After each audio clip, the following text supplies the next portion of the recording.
Devil Survivor.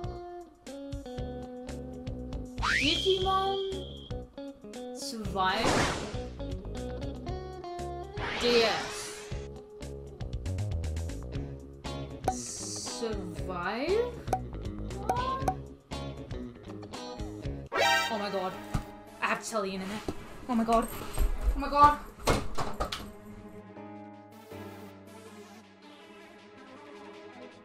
Hey guys, Rez Unleashed, coming at you at a random point in time to interrupt this video with an announcement. Did you know that a majority of you guys are not subscribed to the channel? I know, hard to fathom, right? But you keep on watching my videos anyway. So do me a huge favor, click that button right there. And also while you're at it, you should like the video and comment, helping my algorithm, boosting my channel.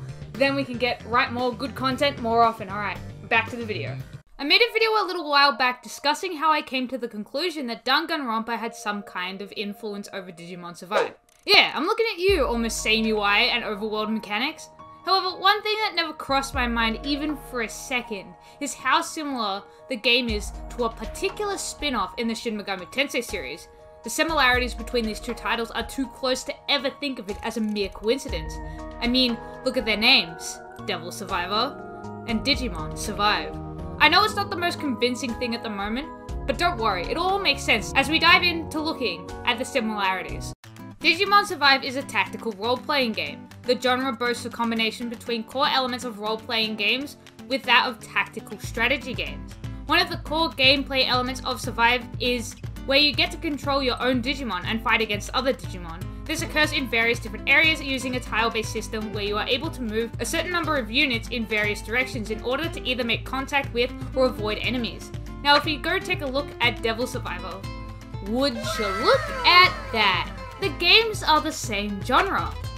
Devil Survivor's mechanics are virtually the same as this concept, but as Digimon Survive hasn't fully released yet, it's hard to compare the tiny little details that these games have to see how similar these titles are, so we'll just leave that out for now. Now I mentioned in my Danganronpa video that they share a similar mechanic. When I was doing my research, I found out that one of the gameplay aspects was being able to talk to people during a period of free time. Talking to them would consume that time and you would move on to the next task you had in the game. Now this seems very similar to the free time in Danganronpa, where you do literally exactly the same thing. So Danganronpa does have this mechanic in their game, but something that never crossed my mind is where that mechanic came from. During my initial research of Danganronpa, I found out one of the influences for the title was Persona 4. Persona 4 and Devil Survivor are both spin-offs of the same series, being the Shin Megami Tensei series, so both of these games having the same mechanic totally makes sense. Another thing that these two games share is the split between the main two gameplay elements.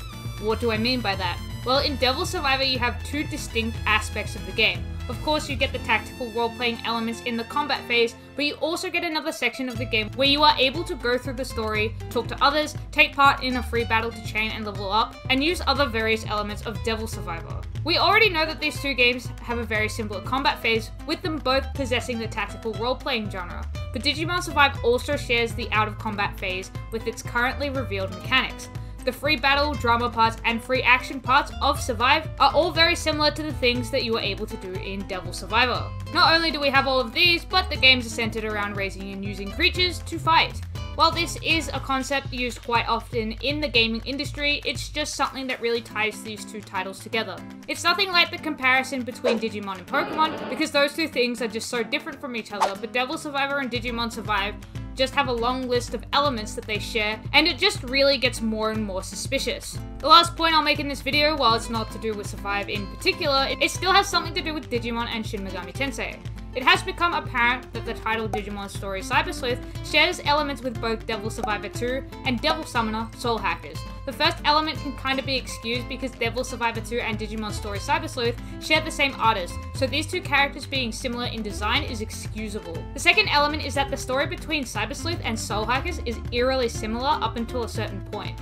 I won't go into detail here, but let me know if you're up for a video on the similarities between those two games in the comment section down below.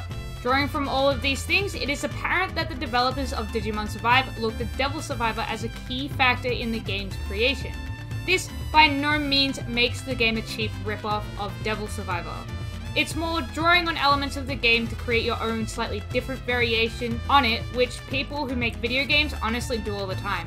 I personally believe that Survive taking elements from a really fun title like Devil Survivor will make the game very interesting and engaging for me personally, which ultimately makes me anticipate Survive's launch even more.